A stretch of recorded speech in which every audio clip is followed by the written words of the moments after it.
Hi hello ನಮಸ್ತೆ ಕರ್ನಾಟಕ. ಪ್ರಿಯ ಬಂಧುಗಳೇ, ಮನುಷ್ಯ ಹುಟ್ಟಿದ ಮೇಲೆ ಯಾವುದಾದರೂ ಕೆಲಸವನ್ನ ಅವಲಂಬಿಸಿಕೊಳ್ಳಲೇಬೇಕು ನೋಡಿ, ಇಲ್ಲವಾದರೆ ಆ ವ್ಯಕ್ತಿಯ ಬದುಕು ಅಯೋಮಯವಾಗಿ ಹೋಗುತ್ತದೆ. ಬಂಧುಗಳೇ, ನಾವು ಮಾಡುವ ಕೆಲಸ ಯಾವುದಾದರೇನು, ಮಾಡುವ ಕಾರ್ಯದಲ್ಲಿ ಶ್ರದ್ಧೆ, ಪರಿಶ್ರಮ, ಛಲವಿದ್ದರೆ ಯಶಸ್ಸು ತಾನಾಗಿಯೇ ಸಿಗುತ್ತದೆ. ಅಲ್ಲಿ ಒಬ್ಬ ಟೀ ಮಾರುವ ವ್ಯಕ್ತಿಯು ಜಗತ್ತಿನಾದ್ಯಂತ ಹೇಗೆ ಪರಿಚಯನಾದ? ಈತ ಮಾಡುವ ಟೀಯನ್ನು ಕುಡಿಯಲು ಬಿಲ್ ಗೇಟ್ಸ್ ರವರು ಬಂದಿದ್ದಾದರೂ ಹೇಗೆ? ಈತನ ವಿಶೇಷತೆ ಏನು? ಅಸಲಿಗೆ ಇವನ ಹಿನ್ನೆಲೆ ಏನು ಅನ್ನೋದನ್ನ ಈ ವಿಡಿಯೋದ ಉದ್ದಗಲಕ್ಕೂ ನೋಡೋಣ. ಪ್ರಿಯ ಬಂಧುಗಳೇ,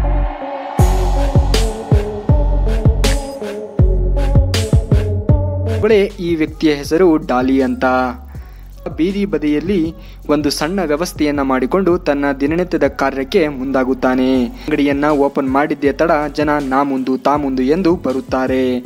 ಅದಕ್ಕೆ ಕಾರಣ ಈತ ಟೀ ಮಾಡಿಕೊಡುವ ರೀತಿಯು ಬಹಳ ಸ್ಟೈಲಿಶ್ ಆಗಿರುತ್ತದೆ. ಹಾಗಾಗಿಯೇ ಜನರು ಈತನನ್ನ ಇಷ್ಟಪಡುತ್ತಾರೆ. ಬೇರೆ ಬೇರೆ ವಿಭಾಗಗಳಿಂದ ಈತನನ್ನ ಹುಡುಕಿಕೊಂಡು ಬರುತ್ತಾರೆ. ಇನ್ನು ಜಗತ್ತಿನ ಅತ್ಯಂತ ಶ್ರೀಮಂತರ ಪಟ್ಟಿಯಲ್ಲಿ ಒಬ್ಬರಾದಂತಹ ಬಿಲ್ ಗೇಟ್ಸ್ ರವರು ಕೂಡ ಈತನನ್ನು ಹುಡುಕಿಕೊಂಡು ಬಂದು ಟೀಯನ್ನ ಕುಡಿದಿದ್ದಾರೆ. ಆಕರ್ಷಣೆ ಅದೆಷ್ಟರ ಮಟ್ಟಿಗೆ ಇರಬಹುದು ನೋಡಿ.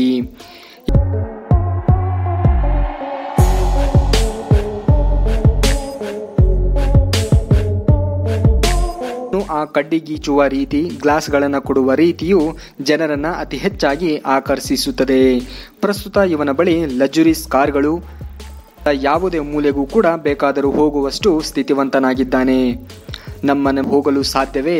ಆರ್ಥಿಕವಾಗಿ ಸದೃಢರಾಗಿರ್ತಕ್ಕಂಥವರು ಮಾತ್ರ ಹೋಗಲು ಸಾಧ್ಯ. ಬಂಧುಗಳೇ, ಈ ಡಾಲಿಯ ಮೂಲ ಹೆಸರು ಸುನಿಲ್ ಪಾಟೀಲ್ ಅಂತ.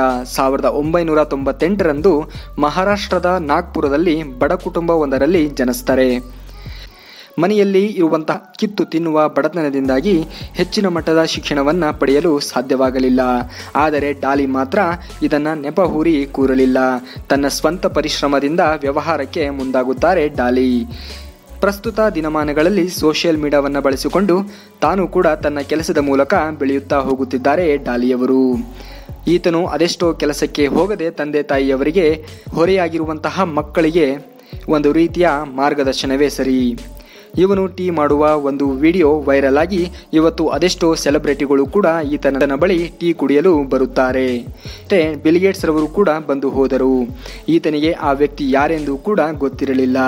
ಅವರು ಯಾವುದೋ ಒಂದು ಸಂದರ್ಶನದಲ್ಲಿ ರವರು ಕೇಳಿದಂತಹ ಪ್ರಶ್ನೆಗೆ ಉತ್ತರಿಸುವಾಗ ಆಗ ಆ ವಿಡಿಯೋನ ನೋಡಿ ನನಗೆ ಗೊತ್ತಾಯಿತು, ನಾನು ಪ್ರಪಂಚದ ಪ್ರತಿಷ್ಠಿತನಾಗಿರ್ತಕ್ಕಂತಹ ಶ್ರೀಮಂತನಿಗೂ ಕೂಡ ಟೀಯನ್ನ ಕುಡಿಸಿದ್ದೇನೆ ಎಂದು ಹೇಳುತ್ತಾರೆ ಡಾಲಿಯವರು. ಏನು ಇಲ್ಲದೆ ಒಂದು ಕಡು ಬಡ ಕುಟುಂಬದಲ್ಲಿ ಜನಿಸಿದ ವ್ಯಕ್ತಿಯು ಈ ಪರಿಯಾಗಿ ಬೆಳೆದಿದ್ದು ಮಾತ್ರ ಎಲ್ಲರಿಗೂ ಒಂದು ರೀತಿಯ ಇನ್ಸ್ಪಿರೇಷನ್ನೇ ಸರಿ.